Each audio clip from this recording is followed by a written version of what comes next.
Ito na nga mga agaw, sa pagkapanalo ng Mavs sa Wolves ay kasado na ang NBA Finals, Dallas Mavericks versus Boston Celtics. Sa mga betting odds nga ay dihado na kaagad ang Mavs kagaya noong first round sa playoffs at sa West Finals.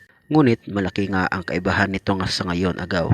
Kung ating titignan ang mga records nito noong regular season at playoffs, ay makikita natin na may 6 players na consistent na nagbibigay produksyon na double digits kada laro ng Celtics.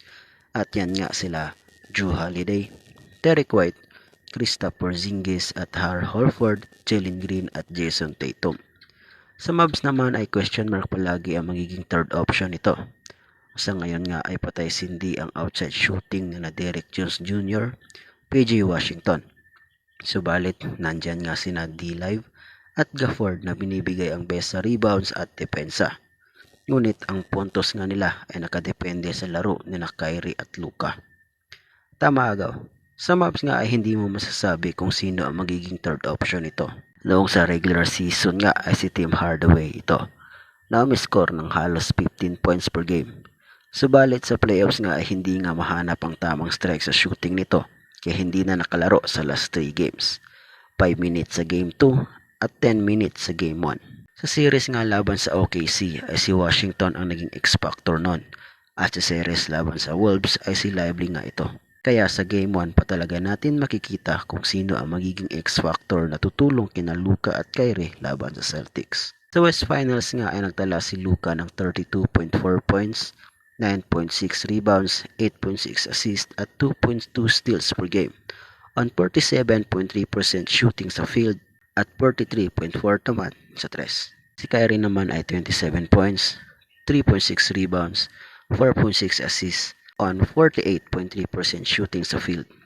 Yan nga ay 59 points total sa kanilang dalawa.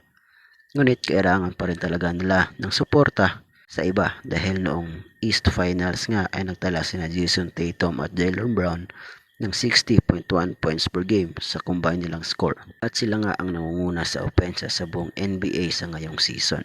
Kaya malaking factor talaga ang others ng Mavs at ang others ng Celtics.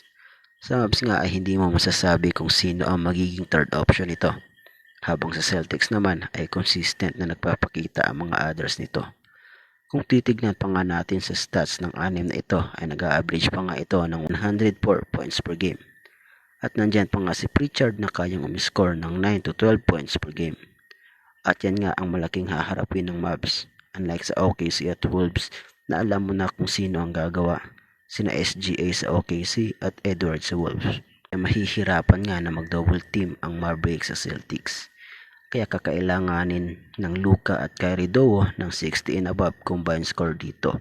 At ang 15.5 points ni PJ Washington at ang offensive at defensive impact ng center duo na sina Gafford at Lively.